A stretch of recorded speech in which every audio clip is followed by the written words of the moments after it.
Eh bien bonjour à tous et bienvenue dans cette nouvelle vidéo. Alors aujourd'hui vidéo un petit peu spéciale puisqu'il s'agit d'une présentation de tenue et je tiens à remercier Ben qui m'a accueilli chez lui donc pour pouvoir tourner les plans et également me permettre de vous présenter sa tenue.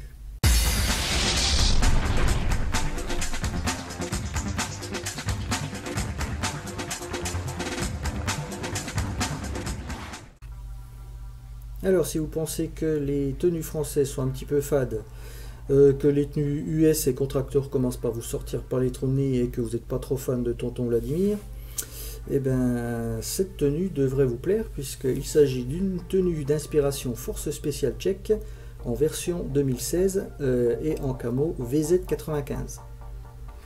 Bien, alors voyons maintenant la tenue en détail, donc d'un petit peu plus près. Donc on commence par le haut, il s'agit d'un combat shirt Ubax VZ95 de chez Kootenay. Le pantalon, donc c'est un combat pants Field VZ95 de chez Armada CR. Et au niveau des bottes, il s'agit des Magnum Cobra 8. Donc sur le combat shirt, sur chaque manche, une poche assez large, avec un rabat qui se ferme par velcro et également par un petit élastique et un bouton. Et le tout recouvert de platine velours pour les patchs. Sinon ici on voit le système ripstop. Alors au niveau du pantalon, donc vous avez 7 poches, donc 4 à gauche et 3 à droite. C'est justement cette poche-ci qui est en plus à gauche par rapport à droite.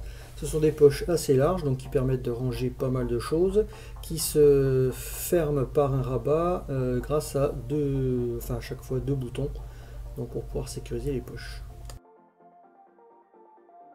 Alors pour le ceinturon, il s'agit d'un ceinturon MNS 2000 de chez Armada CR, agrémenté d'une poche porte-lampe Astex qui contient donc une lampe Ultrafire WF501B, une dump pouch et de marque Astex également.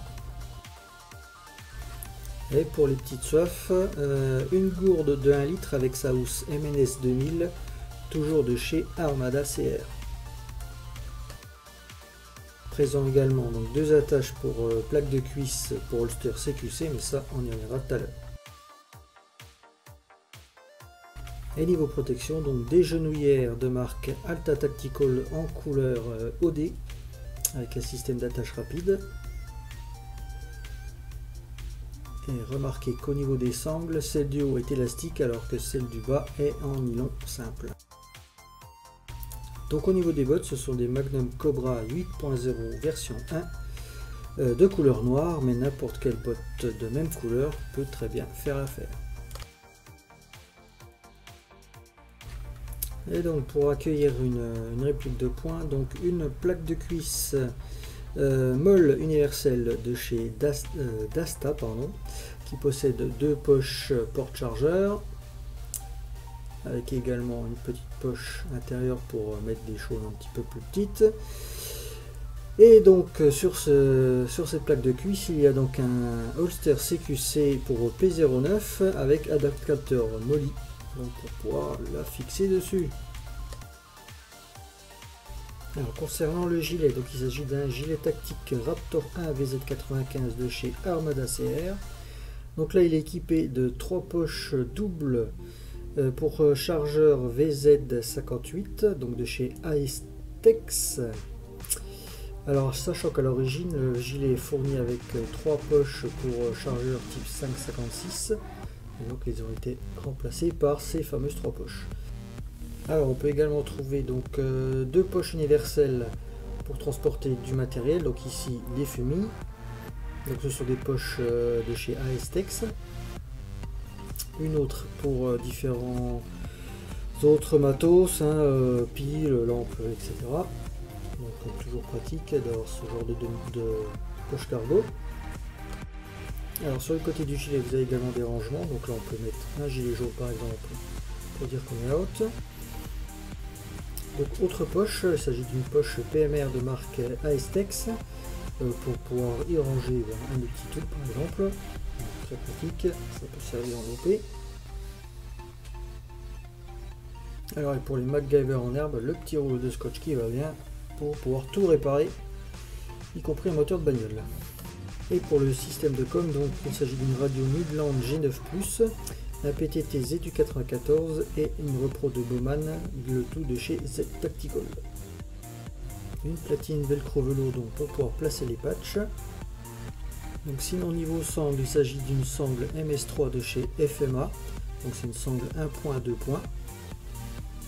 Donc à droite elle passe dans la bretelle du gilet, donc ce qui permet de supporter le poids, et de l'autre côté donc elle passe sous le bras gauche. Alors voici une première vue d'ensemble de la tenue, tout équipé, donc avec réplique et tout. Une chose dont je n'ai pas parlé, ce sont les couvre-chefs. Donc ici il s'agit d'un bob donc en VZ95. Il y a également une variante avec une casquette dans le même camo. Le couteau M37 de chez Kagir, qui a reçu d'ailleurs un paint job, donc VZ95, plutôt réussi. Alors pour les gants, j'en ai pas encore parlé, il s'agit des Mechanics Impact en couleur coyote, donc ça doit être des Gen 2 ou 3, je sais plus.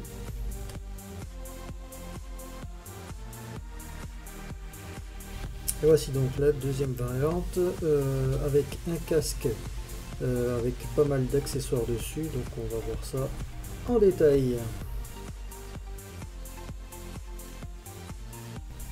Alors le casque, donc il s'agit d'un Mitch TC2000 OD avec montage Rhino, donc qui a reçu un paint job VZ95.